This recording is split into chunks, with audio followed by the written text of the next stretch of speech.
No, I was going to get him no matter what. Man, he was running as fast as his little legs could catch him. He was going down the street. Boy, I got hold. We were around the car. Yeah, oh yeah, we were on the other side of the cars. He was not going to do it this back this way. And then she would come around. I was like, okay, I was like, no, please. I was mad. She was like, so mad. So I said, this is it. Now then, that was it. Then when I hurled that catch, that's when he gave up. When he seen that I was not, I don't care if it was a 6-foot fence, I was going over it like a cop. And then anyway, then he just turned around and he gave up. Because I told him, I said, I am not going to quit. I'm going to catch you, believe me. That was it. You got beat that day, didn't you? Oh, he did. He did. But then Helen, she came up to work that one day and she was like, her hair was like all in different directions. Like, yeah, I mean it was just like sticking out. She's like, I can't watch it anymore. I can't take it. I had 5 boys. She goes, I raised 5 boys. But those 2 little boys, they're the cutest little boys I've ever seen, but she said they are bad. I was just used to it, but I was just real mellow like Ann, you know, let everything roll off, you know. I mean, it didn't really, like when they would do stuff, like I told you that one time they were aiming on my hair dryer. You know, they opened the thing, saw my hair dryer. Why they had to aim on that? So they peed on the hair dryer. They were both aiming. But then nobody said anything. So then, like, you know, later on, or next to whenever it was, I take the hair dryer. Not only does it almost electrocute me, I get pee all over my head. I was like, why me? And Uncle Jim. Oh, Ken, you have injuries.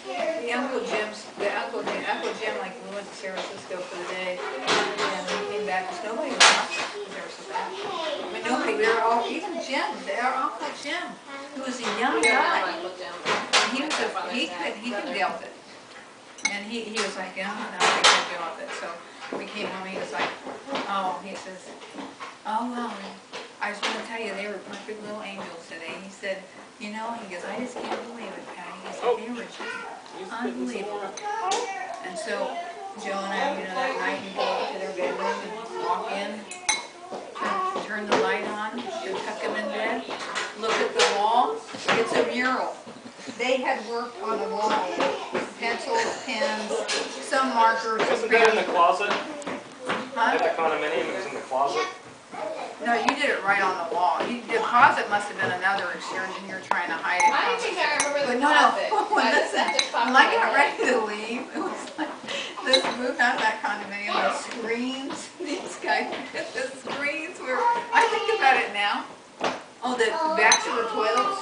Because they had to get on the internet to see what made the toilets work. They had to take the backs off. Then when they put them back, it naturally broke, you know, because they had no idea how to put them back. So exactly, just slam it on there, right? So all the tops of the toilets were cracked, you know, in the house. And the screens were just all bent and mangled and thrown out. May as well try. I think they were trying to go out, who knows, to climb off the roof. One of the gravel roofs. Yeah. That's what you guys are doing, probably. That was crazy. I think all kids at some point climb out their windows onto the roof. Oh, it's great. Our house, when I grew up as a kid, we had those roofs that went, you know, you climbed out of the window. And me and my brother Ray used to sit up there all the time. Just talk, lay out and look at the stars. And that was a huge old house. If we fell off that roof, we would have probably died. Amazing how fearless you are as a kid. Because even this Christmas, I was hanging lights up, and in Katie's room, one of her windows goes onto the roof. Yeah, that's mine. So I climb out there, and it's not even a 45-degree angle, but I'm like, Mommy. Yeah, it changes. I used to climb and hop around these things, scare the daylights out of my parents. Oh yeah. It's 20 feet down, you know. Katie calls Jimmy mommy daddy. She doesn't know if he's mommy. John, do you remember when we climbed the tree in front of our house on Chinook and we hung from the branch and climbed down to the neighbor's yard? I just told somebody that story the other day. Somebody would not believe me. Hey, They were we telling can walk about all the way stories. down the branch. I said we would walk down the branch You and grab then one up here and then down here. we We would walk walk down and into the yard. it would go all the way down into The the branch yard, would just the bend. neighbor's yard, and then you'd get off. and you walk around, climb the tree all the way back to the top After again. days, she keeps saying, Go back Johnny. down. I was just telling this guy that worked You for never the guy, know. like, yeah, well, we used to have a Katie, you're branch we such walked a down. good girl. I know you're not gonna bother Nana's stuff. That's because you're big. You don't. Katie, no. No, she doesn't bother Nana's stuff. She knows better.